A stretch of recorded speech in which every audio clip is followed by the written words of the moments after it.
ऐसा हूं, मैं वैसा हूं, उस क्षण में जो हुआ था वही है, यही आत्मज्ञान है। और वैसे क्षण हमारी किस्मत है कि बार बार आते ही रहते हैं। दिन में 5-10 आते ही आते हैं।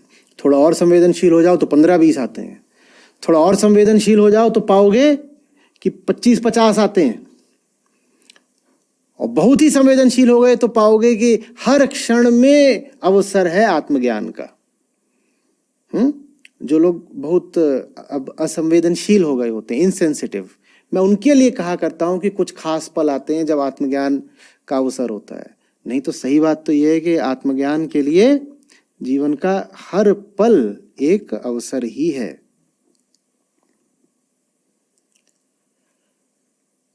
प्रणाम आचार्य जी। जी जी, आपने अभी बताया श्लोक का अर्थ। तो जहां तक मैं समझता हूं कि सागर हो जाने का अर्थ है अहंकार शून्य हो जाना, जैसा कि आपने कहा। तो अभी मनस्थिति ऐसी है आपके सानिध्य में रह के कि अहंकार वास्तव में ही बिल्कुल चूर चूर हो जाए। कोई हमें इज्जत की परवाह रहती है, हमें कई तरह का डर होता है, तो कोई कितना ही अपमान करे, कितना ही डराए, वो सब अभी इतना हो जाए कि बिल्कुल अभी सब शून्य हो जाए अहंकार। लेकिन जैसे ही इस प्रभाव क्षेत्र से, सानिध्य से बाहर जाते हैं, तो ये जो मांग है अपमान की, डर की, कि ये हमारा अहंकार चूर चूर कर दे, इसके बिल्कुल उल्टा होता है। और अपमान करने वाले की प्रति हम बड़े एक छुई मुई के पौधे के समान कुम्हला जाते हैं, या फिर कोई डराए तो कुम्हला जाते हैं। तो उस स्थिति में क्या करें? यानी ये अभी की जो मनस्थिति है जिसमें हम मांग रहे हैं टूट जाना, और उस स्थिति में जिसमें हम बिल्कुल सिकुड़ जाते हैं, इन दोनों परिस्थितियों में क्या किया जाए? सिकुड़े सुकड़े चलते रहो जी। कुछ और क्या करोगे? देखो कि सिकुड़े हो, और वो जो सिकुड़ापन है उसको अपनी पहचान मत बना लो, उसको अपने ऊपर हावी मत हो जाने तो देख लो कि है, उससे दुख भी हो रहा है, चोट लगी है, ग्लानि उठ रही है कि क्या थे हम गीता के साथ और कोई आकर के 2 अपशब्द बोल गया, क्या हो गए हम, ये सब लग रहा है। इन सब के साथ वो करते चलिए जो उचित है। देखिए, समुद्र की अपनी एक गरिमा है, पुरुष की अपनी एक गरिमा है जो प्रकृति से एकदम मुक्त है। प्रकृति में कुछ भी हो रहा हो, पुरुष की वो गरिमा यथावत रहती है, यह रहनी चाहिए। तो आप पर बहुत आघात हो गए, आप पर आघात नहीं हो गए, प्रकृति की घटनाओं को आपने अपने ऊपर आघात बन जाने दिया, चलिए कोई बात नहीं, लेकिन अपनी गरिमा को तब भी बचाए रखिए। गरिमा को बचाने का क्या मतलब है? अपने अनछुएपन को, अपनी मौलिकता को, अपनी आत्मिकता को बचाना, वही गरिमा है। गरिमा और कुछ नहीं होती। लोग बात करते हैं ना स्वाभिमान की और सेल्फ रिस्पेक्ट की, और कुछ नहीं होती है सेल्फ रिस्पेक्ट, यही होती है। जिंदगी में जो कुछ भी चल रहा हो, सेल्फ उससे अनछुआ रहे, यही आत्मसम्मान है, यही स्वाभिमान है, यही सेल्फ रिस्पेक्ट है, यही डिग्निटी है। तो ये सब होता रहेगा। कोई आकर के मार गया 2 जूते मुंह पर, किसी के साथ भी हो सकता है, किसी के भी साथ हो सकता है। और नहीं आपसे कहा जा रहा है कि आप पाखंड करने लगिए और तत्क्षण ये बोलिए कि अरे मुझे तो कुछ हुआ ही नहीं, मैं तो गौतम बुद्ध हूँ, कोई मेरे मुंह पे थूक गया, मुझ पे कोई प्रभाव नहीं पड़ा। ऐसा बोलने की कोई ज़रूरत नहीं है। आप पर प्रभाव पड़ा है, आप स्वीकारिए प्रभाव पड़ा है, बड़ा बुरा लगा भाई। और उससे जो भीतर दर्द उठ रहा हो, चोट लग रही है, सर भारी हो रहा है, जैसा भी अनुभव होता है, उसको साथ लिए लिए जो उचित है वो करते रहिए। कहिए भला होता कि ये बोझ न लेना पड़ता। एक तो यही बुरा हो गया कि ये बोझ हमने ले लिया, अब हम इससे आगे की और बड़ी बुराई थोड़ी ही होने देंगे। बड़ी बुराई क्या होगी कि बोझ ले लिया और बोझ के नीचे बिल्कुल चरमरा के बैठ गए, अपनी यात्रा ही तोड़ दी। हमारी अपनी एक यात्रा है, और वो यात्रा होनी चाहिए आबद्ध होकर नहीं, माने बोझिल होकर नहीं। वो यात्रा बोझिल होकर नहीं करनी चाहिए। तो इतना ही बुरा है पर्याप्त कि बोझ ले लिया, कोई आ गया, उसने आपको 4 बातें बोल दी, आपने उन 4 बातों का बोझ ले लिया, यही अपने आप में कोई अच्छी बात नहीं हुई। और फिर आप अपने आप को अनुमति दे दें कि उस बोझ के नीचे आप चरमरा ही गए, दफन ही हो गए, तो ये तो और बुरा हो जाएगा। तो चलो बोझ ले लिया, कहते बोझ लेके भी सर दर्द हो रहा है, बड़ा बुरा लगा है। एक तो अपमान कर दिया, अभी सार्वजनिक अपमान कर दिया, बड़ा बुरा लगा है। लेकिन हम अपना काम करते रहेंगे, करते रहेंगे। गरिमा पे चोट पड़ भी गई है तो भी गरिमा को बचाएंगे। तो जैसा भी चल रहा है, जो भी चल रहा है, ठीक है, वो प्रभावित भी कर रहा है, कोई बात नहीं। अप्रभावित होने का भी यही सूत्र है।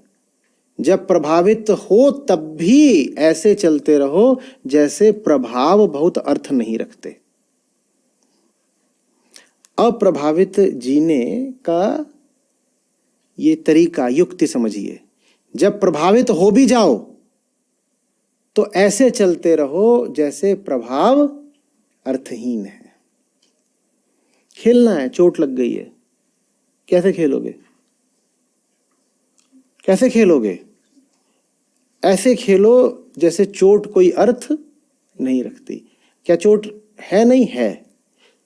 क्या चोट में अर्थ है? नहीं, अर्थ नहीं है। चोट है, अर्थ नहीं है। चोट है, अर्थ नहीं है। समझ में आ रही बात? चोट के साथ भी ऐसे खेलो जैसे चोट नहीं है। वो गृह युद्ध की हालत होती है, अपने खिलाफ संघर्ष करना होता है, क्योंकि तन और मन ये जो भी हैं, इन पर चोट तो पड़ी ही है, तो ये चिल्लाते हैं जोर जोर से कि हाय हाय, हमारा संज्ञान लो, चोट लगी है, चोट को स्वीकारो। और आप क्या बोल रहे हो? तू है पर तू अर्थहीन है। तो इन दो में होती है लड़ाई।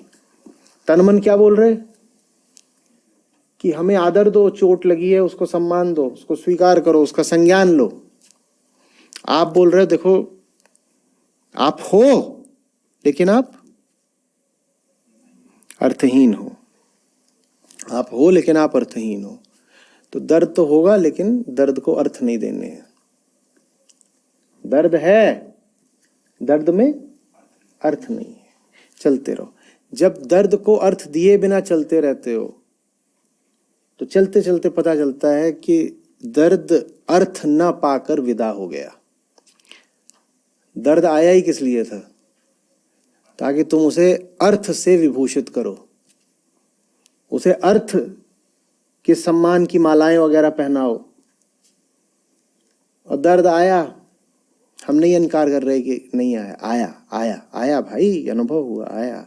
और दर्द आया और तुमने उसे अर्थ की माला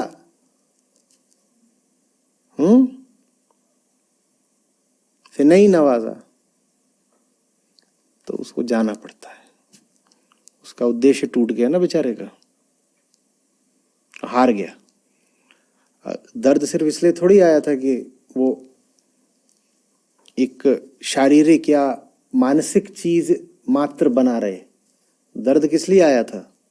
दर्द आया था तुम्हारी आत्मा बनने। दर्द आया था तुम्हारे हृदय में घुसकर बैठने। तुमने वो जगह उसको दी नहीं। वो बेचारा बड़ा था तो कह रही ये तो ठीक है, पहले तन में घुसा, फिर मन में भी घुस गया, अब एक आखिरी चीज बाकी रह गई, क्या? आत्मा में घुसना है। वहां मत घुसने दो। तन मन में दर्द रहेगा, अपना काम करते रहो। तो फिर दर्द को लौटना पड़ता है। Mission failed. क्या बनने आया था? आत्मा बन नहीं पाया, हार गया बेचारा। भाग भाग आ रही बात समझ में?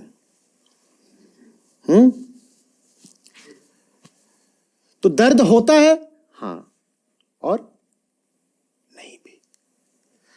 जब तन है हम तो दर्द हो रहा है, कैसे इनकार करेंगे? तन में दर्द, मन है तो वहां भी नहीं मना कर पाएंगे, वहां भी दर्द।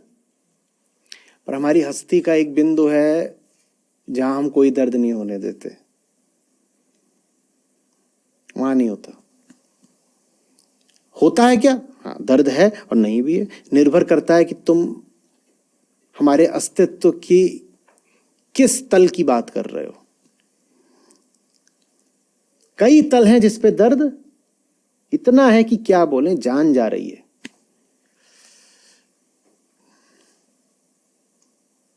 दर्द की पिंड है पूरा हम दर्द का, दर्द ही दर्द है।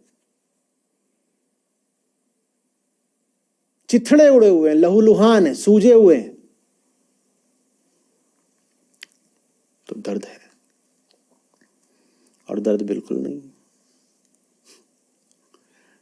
और दर्द बिल्कुल भी नहीं। अभी तुम जानो कि है कि नहीं है।